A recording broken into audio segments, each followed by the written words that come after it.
This is one of my favorite travel companions, but would it be the right travel buddy for you? As much as we do love the Xbox Ally X, they are not cheap, and there are things we do not love about them. What are those irksome things? What are some things we'd love ASUS to do with future revisions? And knowing what we know now, would we still buy one today? Well, we're gonna answer all of those questions as well as the one question we haven't asked yet. And we're gonna do all of that right here, right now on Robeytech, after a word from our sponsor. This video is brought to you by our official Robeytech build mat. If you've been watching the channel for a while, you'll probably recognize it. We love these things. They're super thick and durable, and they're absolutely huge in size, measuring at 5.5 millimeters thick and 24 by 48 inches wide. This one that we have right here, man, this has been in the studio for like 4 years, and it's still holding up great, no problem. We've also included all sorts of useful graphics showing different PC form factor sizes, including schematic diagrams and connectors you'll encounter probably during your PC build. Not to mention, there's plenty of open space for screw and tool organization. We designed it like this so no matter what skill level of builder you are, it could be a helpful tool for pretty much everyone. Now, you can find these build mats for sale on our Newegg store, and it's a great way to support us directly if you enjoy the content we make. Thank you so much for your support, and let's get back to the video. Before we get too deep into this, there are a lot of incredibly passionate opinions on handhelds, and I love that you guys love them. Some of that passion ended up in the comments section of our 2026 Handheld Gaming PC Buyer's Guide, and we read all of them. All of them.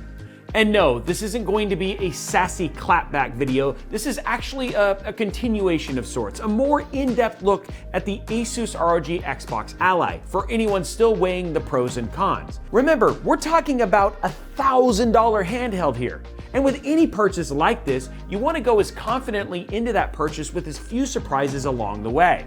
So we're gonna tell you everything we know that we've experienced. And when I say we, I'm talking about my experiences and my writer Damien's. After our collective experiences with other handhelds, this one was the one we spent our own money on.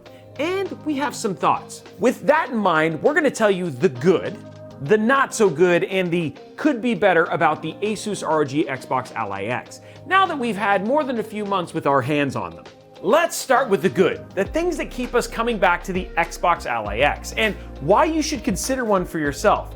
If you saw our handheld buyer's guide video, which you should watch by the way, some of these things are gonna sound familiar, but I'm going to unpack them a little bit more. Starting with the display resolution. 1080p falls into the Goldilocks zone when we look at the hardware driving the Xbox Ally X. It's not too high or too low, it's just right. And remember, just like other PCs or laptops, if the resolution is too high for the hardware, performance, it's gonna be disappointing. And speaking of the hardware, the Xbox Ally X is powered by the Ryzen AI Z2 Extreme chip. And from what we've tested and experienced, this chip is powerful enough to play a wide variety of games, whether that's AAA titles like Doom the Dark Ages or an indie title like Dredge. This is great news for guys like us who have gamer ADD and we jump between a lot of different games. Now, this kind of versatility is also thanks in part to the 24 gigabytes of memory feeding the GPU and CPU. This amount of RAM provides enough headroom to adjust how much is being allocated to the system memory and how much is being used for VRAM. Now, this is less important if you aren't playing graphically intensive games, but again, the bonus here is the versatility, that you can have access to more if you need it. And with games like Resident Evil Requiem, we've actually seen situations where the game will not let you play at certain settings if you don't have enough VRAM allocated. On top of all the hardware inside, using the Xbox Ally X feels like the next evolution of using one of these. Whoa. Thank you, disembodied hand. And with how much time Damien and I both have spent with the Xbox over the years, everything from the location of the buttons, relative to the grips or offset thumbsticks and the D-pad, it all just feels like home. Speaking of Xboxes and homes, let's talk about the Xbox full screen experience and the Xbox button for a minute. Since its release, the Xbox full screen experience has, in my opinion, become one of the best ways to experience a handheld, short of SteamOS that is. Not only does it give you quick access to Xbox Game Pass, it also integrates games from other platforms like the Epic Store and Battle.net right into the application. In other words, this convenience makes the time to play window super short, allowing you to get into your games faster. Now, this used to be a unique selling point for the Xbox Ally and the Xbox Ally X, but the Xbox full screen experience is now available on other handheld platforms too. And honestly, we're absolutely here for it. Now, if you have another handheld, you owe it to yourself to install it. It's just that good.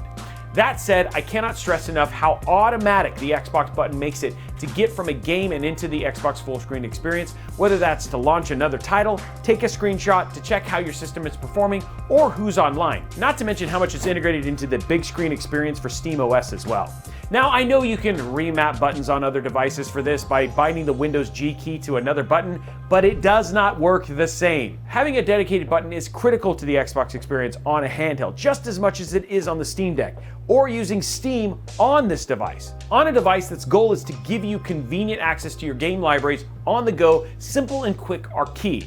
As a quick side note, this could be a con for some of you. The Xbox Ally does not allow you to remap the Xbox button, but I'm not sure that's a bad thing. Overall, the Xbox Ally X is portable and comfortable to use. I love how this thing feels inside of my hands.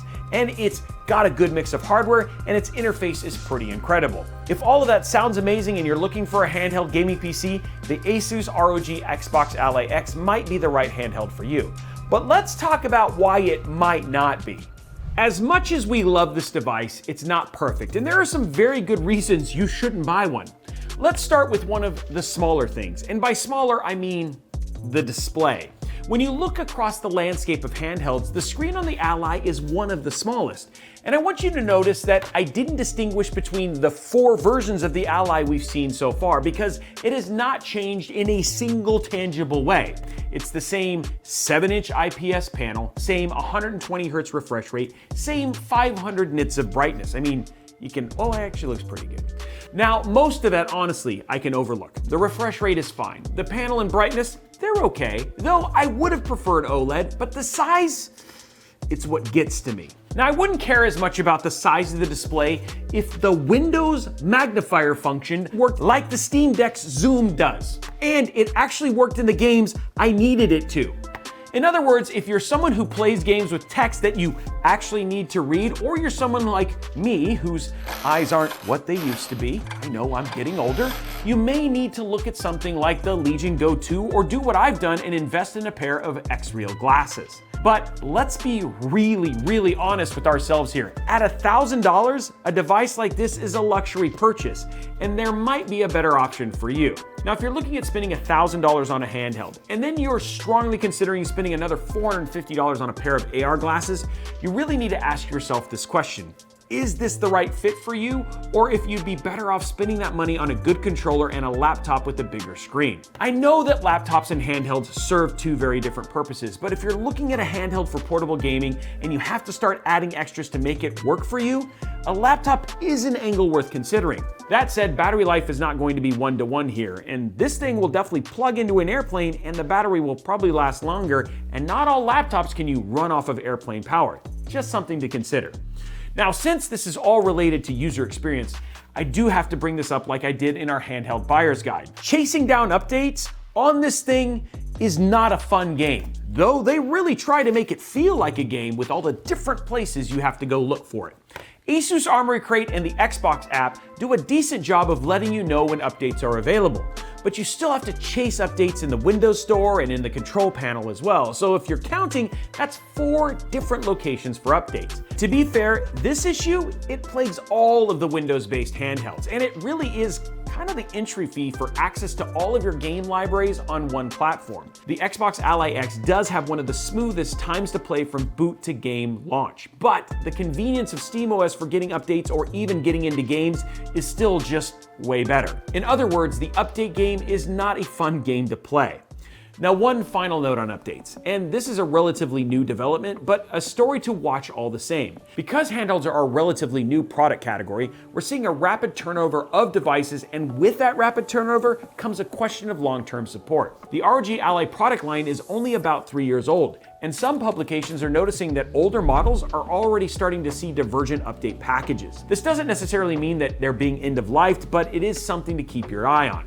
Okay, that was a lot, so let's boil this down. If you're someone who has trouble like reading text or seeing smaller details on small screens, and games that you want to play don't have the right integration for Windows Magnifier, I would weigh your mobile options before buying the Xbox Ally X. Also, if you're looking for convenience in keeping your system up to date, or you get easily frustrated with maintenance outside of the main interface, this aspect it's not going to be fun for you. Now let's say you have mixed feelings here. You like the idea of the design, but you don't like the price. What about the non-Xbox Ally? Thank you, disembodied hand. Personally, there are things I love about the non-X way better. First of all, it's much lighter. And when I'm traveling, the weight of all of the devices in my backpack actually add up quick. So having a lighter handheld just makes it feel, I don't know, much more portable. And from a user fatigue standpoint, it's a lot more kind on the wrists. Another thing, and this again is a personal preference thing, it comes in white. Love it or hate it, it brings me back to my Xbox 360 days, just with happier red rings. So bringing this back to you, when should you consider the non-X over the X? If your portable game pool looks more like Core Keepers than Alan Wake 2, I would strongly recommend the Xbox Ally Non-X. However, if you want to play AAA titles, just understand that you're going to be spending about twice as much for that experience. A great way to determine which device is right for you is for you to look at the Great on Deck section on Steam. Because the hardware on the non-X, you know what, it's pretty much on par with the Steam Deck. And this gives me a pretty good picture of whether or not I'm going to want to play on this device. Take Crimson Desert, for example. I'm really looking forward to playing that game, but I might not be able to enjoy it on the Xbox Ally. From what we're seeing, if I wanted to play on the non-X version, I would need to go and play at 720p with frame generation on, and that's if I want to play at 40 FPS versus 60 FPS on the Xbox Ally Xbox. X. You see what I'm saying? So really the choice between these two comes down to what you're going to be playing on the go and what experience you want to have. When we put this all together with nearly 5 months and a couple of 1,000 miles worth of travel under our collective belts with one of these in our backpack, would we still buy an Xbox Ally X or an Xbox Ally? Overall, the answer to that question is yes. We both play a wide variety of games. So the Xbox Ally X or the Xbox Ally, you know what? I'm just gonna call them the Xbox Allies moving forward. They have the right mix of hardware to keep gaming whenever we're away from our desktops. For me, even though the screen is smaller, I like to pack my X-Rail glasses to travel along with my Xbox Allies. Yes, I am the example that I mentioned earlier, but when I'm flying, I don't want to be tethered to a tiny display for in-flight entertainment, and I want to keep current with my current episodes of Bridgerton, or I want to play Doom on a massive cinema display in front of my eyeballs. And I absolutely can. And I can do all of that while charging my Xbox Allies using the 2 top USB ports. As for Damien, who only uses the Xbox Ally X, this has been a solid grab-and-go device for last-minute trips to see his family over the holidays, or maybe even to come see me and just give me hugs. Oh, okay, buddy, that's enough. But for him, he was able to hang out with family and get some parallel play in, or ignore me when he's actually supposed to be doing work. Yeah, I see you, bro. So we've given you some things to think about for yourself, but there's one last question that we haven't asked yet. And that question falls in between the should and shouldn't. And that question is, should you wait to buy the ROG Xbox Ally X? The answer to this question really comes down to your take on the pros, the cons, and the use cases we've already talked about, as well as your own needs. But here are a few questions to ask yourself to help you answer this for yourself. Do you have an upcoming travel right in the middle of a time-gated gaming content drop that you care about? Is there convenience that a handheld offers that a laptop does not? Do you care that the screen size, panel, and specs are the same as older models, or are things like an OLED panel, higher refresh rates, or screen size non-negotiables? Are you okay with the price where it is today, or do you need it to drop below $1,000 before it's a smart buy for you? These are definitely questions worth asking yourself, and just know that it's okay to not know the answers right away. But if you're waiting for the price to go down on this thing, you might be waiting a long time.